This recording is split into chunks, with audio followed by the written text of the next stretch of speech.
First, Arsenal were beaten in the Premier League for the first time this season. Newcastle pulled off a huge 1-0 victory in the Saturday night football. Mikel Arteta, though, did not hold back after the match. He labelled the decision to allow Anthony Gordon's winner to stand a disgrace and embarrassment. Right, let's get to it then. It survived, that goal, 3 VAR checks, Darren. Nothing conclusive for them to disallow the goal. What did you think? I don't think the goal should have stood. Cards on the table straight away. And I don't... You know, I thought about how to kind of frame this conversation. So I want to talk about what the referee, Stuart Atwell, did right. When there was all of that kerfuffle around the Kai Havertz challenge, should we call it, I felt he should have gone. But then when the Newcastle players approached him, I thought he was right to book them. I know the stats about it being a long time since 3 players booked in the same half, but the players know the rules. So there's no point approaching the referee and then basically raising your hand and saying, what did I do? What did I do? So I thought he was right about that. But I thought the handling around the goal itself, I thought was just wrong. I want to go through some of the detail in it as well. I know we're going to look at some of the pictures now. So Joe Willett tries to keep the wayward shot from Jacob Murphy in play. I think it's out of play. Lots of people believe the pictures are inconclusive. We'll get to that in a sec. Joe Linton, to me, pushes Saliba down. Now, I want to go through some of the checks because obviously there's a concern about potential handball, potential offside. Andy Madley was a VAR. He decided there was no conclusive evidence that the ball was out of play. That check lasted 33 seconds. Then there was that check to see if Joe Linton had fouled Gabriel. I said Saliba, it's Gabriel, to reach the ball first. That one lasted 50 seconds. Andy Madley deemed there was not sufficient contact to award a foul. And then the final question, was Gordon offside when Joe Linton played the ball? 90 seconds for that decision to be made. There was no conclusive evidence of offside. He couldn't find an available camera angle for the VAR to draw the line, right? So that's all of the facts. So the thing that screams out to me straight away is how are we in this place when we talk about technology being needed? Why do the officials not have the available cameras to be able to make definitive conclusions on all three? In the title, it's called a video assistant referee, and what we're seeing is they don't have enough video to assist the referee. So it just makes no sense. Like I say, in this day and age, when there's 30 cameras or more on that game, why haven't we got some sort of aerial shot? If not, do we go back to more linesmen running, you know? Well, look, do we go back? I think there are a couple of very basic things to make clear with this, and I'm sure you got a few on this, Melissa, but I think very basically this isn't a sweeping statement to lambast all referees and officials. You know, there are lots of them that do a good job. And sometimes when we have these conversations, we say all referees are inept, all referees are incompetent, and that's not the case. Not the case, and we've said this before. There are a lot of good people within the PGMOL who are working hard to try and get us the best experience on any footballing occasion. But on this occasion, and Jonathan Northcroft will get to his piece in a second, he talks about the fact that it's another game that Stuart Atwell has presided over, which has descended into chaos.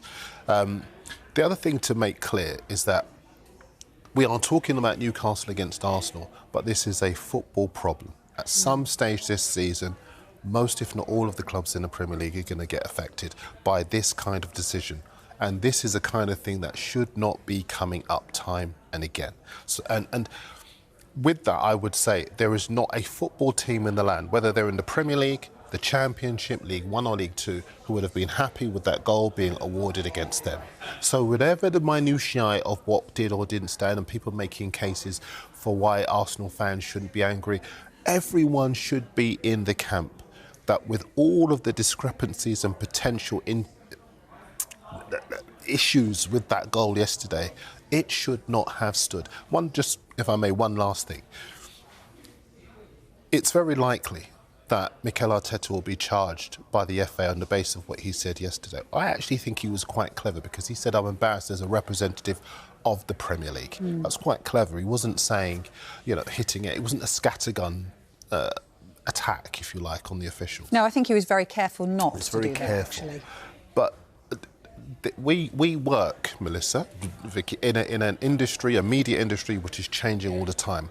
Football is not changing with the idea that how is it that everybody can have an opinion on what we saw yesterday, but the man whose job it is to preside over victory and to get his team the best possible result cannot be honest about what he saw. So we blindly say, oh, the FA have charged him, we'll see the yellow ticket, the FA have charged Mikel Arteta with what he said. Why? Why are you going to sanction a grown man for telling the truth about what he saw? If he is punished for what he said, then we really are in a bad, archaic place. And this sport really does need to have a big look at itself. And we've got to have a conversation about that. Why is it that a grown man cannot say, I managed this football team and that goal was awarded against my football team and I cannot see how it was given? Why can a grown man not say that? Melissa, what do you think? I mean, is it the technology? Is it the operators? What's gone wrong yesterday? I think there's a whole series of issues. Firstly, we can't be in a position to not have definitive camera angles to judge on offside, to judge if a ball's gone out of play. It is absolutely ridiculous. The margins are so fine. We can't be in a position where we are awarding goals that we're not sure should have been awarded or disallowing goals that we're not sure should have been disallowed. There should be definitive angles. There's enough money. You told me about the rugby. Yes, there should be enough money in the game for that. Then there's a problem over communication. So IFAB have ruled that if we had to listen into the conversations, it would be chaotic. Too chaotic. At the moment, it's already chaotic. And the little bits and pieces of audio that we have heard shows us a few things. One, communication is actually not very good between all the officials. Two, the process is severely lacking. And because there is mistrust in the process and we cannot hear the communication and see whether it's improved at all, those are issues. When you look at rugby and you see how well, if anybody's just watched the Rugby World Cup, you see how well detailed decisions are broken down in the video analysis, and then when you're hearing all the communication from the officials to each other and then from the referee to the players, you think, wow, that is an unbelievable... So is it chaotic? Then I don't understand why we've got a room that's you know, that as IFAB have labelled it chaotic. Why?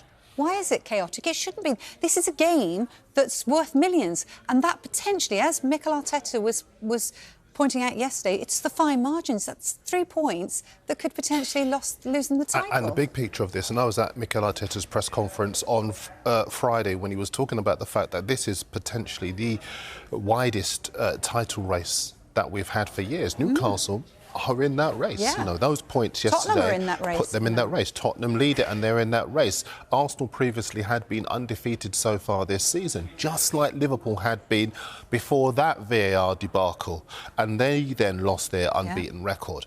You talk about rugby. Tennis has a definitive line call system so that you know whether the ball is in. Cricket has that technology. We have fortunes sloshing around in this sport, and yet we are still having conversations like this the morning after the night before. That cannot possibly be right. We were in a situation 5 weeks ago where there was a goal that was determined to be a goal, not given to Liverpool. Liverpool's position on the matter was to come out and to say, we want clear communication, we want to understand the processes, we want improvement across the board in terms of how officials prepare for matches and how they're allowed to recover from matches. We want better training for officials. And the game decided, let's be tribal about this and let's turn this into Liverpool are moaning because they didn't get a decision. When at that point 5 weeks ago, all the clubs, all the managers should have taken the position of, we want to hear the communication, we want to know all about the process, we want improvement, we want better standards of refereeing. We know that they're humans, mistakes will happen, we know that they're not purposely trying to arrive at the wrong conclusions, But we want this process to be as transparent as possible, and we want there to be greater responsibility and greater respect. And people chose the tribal route. A lot of managers, Mikel Arteta included, came out and instead of saying, yes, we would like all those things, said, we know that referees are human, they'll make mistakes, we have to understand that, we have to accept that that's part of the game. And then you contrast that with his reaction yesterday. And the problem is now, people are going back and retweeting what he said 5 weeks ago. It was, I think that all clubs should be thinking about the greater good going forward, and it will be beneficial to the officials themselves if we have this greater transparency, and it will force them into better processes if we can all see into it. Yeah, I'm guessing the papers are all across this. I just want to mention, you mentioned Johnny Northcross, he did a piece yesterday about it. I mean, it's spectacular, really, in terms of what he was saying about the situation, in terms of managers all getting together as well. You know, whether that's something that needs to happen. I think the problem is that you'd accept if it was definitive. Yeah. And it's the video assistant referee, and it's absolutely correct. But the problem we're having, it's still, as Johnny was pointing out, it's still humans that are doing that, and we're still having a kind of question about it all the time. It's a debate that's going on. It's not definitive. We don't know whether that ball was out or in. And actually, if we knew that, we wouldn't have had to even deal with the subsequent offside, subsequent, you know. This is there's potential for a handball that wasn't part of the checks either. So there's so many elements and facets came after, didn't it? that, and the really annoying thing for me is we spend so much time talking about these decisions. We don't have time to talk about the football, and that's it was brought in. The football wasn't great, don't worry. But it was brought in to improve the football and to improve the fairness of it. But we still don't have that.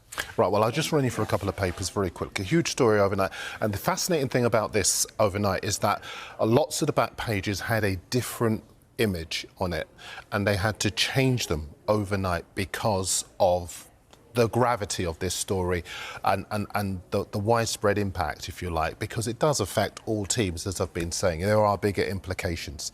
So let's do this one. A bit of context. Anyone who knows Mikel Arteta's press conferences will know he normally keeps his cards fairly close to his chest. You go there on a Friday morning, he doesn't give you much.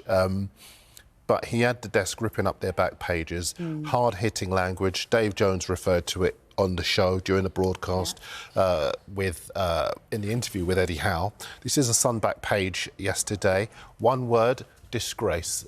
All very self-explanatory. Look at the subdeck as well. I feel sick and ashamed to be a part of this mess. And again, he's very clever with the language because he's saying, I'm part of what is going on. So he's including himself in it. And also at the very bottom as well, you can't call it the best league in the world with these mistakes. And this is the second massive one. There have been others, of course, but that's the second one. Just keep this on the screen a second more because, got a guy in my ear telling me this, because on the left-hand side, you can see the picture of the ball. A lot of people have been coming at me on social media, and they're right. It is inconclusive on the left-hand side. But to my mind, I'm allowed my own opinion. That doesn't look inconclusive to me. Well, the widely held opinion is that you need an overhead camera to be able to tell. That's why I've been out and about trying to hunt around, see if I could find one this morning. Haven't been able to. But on the left-hand side, that is that ball that looks as though it's out. To my mind, it is inconclusive. We accept that. Because of the curve of the ball. Because of the curve. And then on the right-hand side, it does look as though Joelinton has two hands on the back of Gabriel. And I know lots of people talk about he's going down already, he's going down in instalments. He does look to have two hands on his back. And it goes back to what we were saying before. Whatever you think of this, the problem is, as you correctly identify, Melissa, it becomes tribal. And when it becomes tribal, you don't manage to get to a resolution that helps other clubs. And we are back here again with other clubs complaining about the same thing that Mikel Arteta was articulating yesterday. To give you a couple more, you mentioned Johnny Northcroft's piece. Here it is, because he was at the game yesterday, and in his first edition, his intro was, sometimes you feel like writing two match reports. So he did. He wrote a second one. And this one is terrific. And the intro to this is particularly good. He says this week the International Football Association Board, IFAB, ruled out broadcasting the audio of VAR decisions during live games. Their chief executive, Lucas Brood, feels it would be, as you've been saying, Vicky, a chaotic experience, quote unquote. Mr. Brood says, Johnny, we have news. VAR is already a chaotic experience. And this piece goes through all of the different elements that are contentious, and he talks about Stuart Atwell's handling of the game, and he talks about, it gives you other examples. He says it feels a little bit like when Wolves had legitimate goal disallowed in the FA Cup at Anfield in January because there were no camera angles available for VAR to check an offside call. And there are a litany of other things that are very, very instructive in this piece. Read it if you can.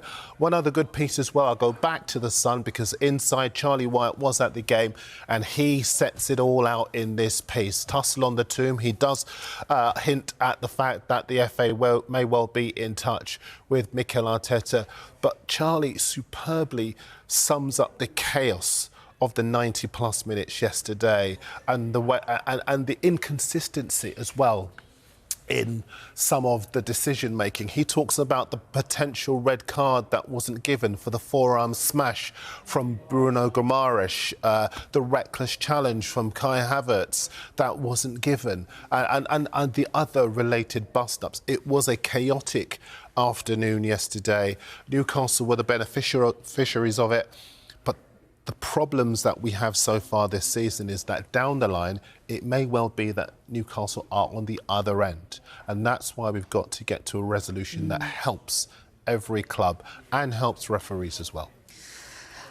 We will get potentially later on in the show to the football side of things in that game, because there were a few issues as well, not least David Ryan. Does that give Mikel Arteta more of a headache in terms of his goalkeeping situation? But I do want to bring you one other line.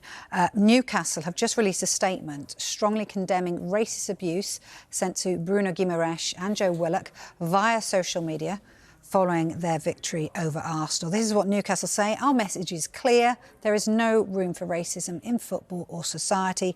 We're providing support to Bruno and Joe, and we'll work with relevant authorities and social media platforms to identify those responsible so that they can be held to account. So racism rears its ugly head once again.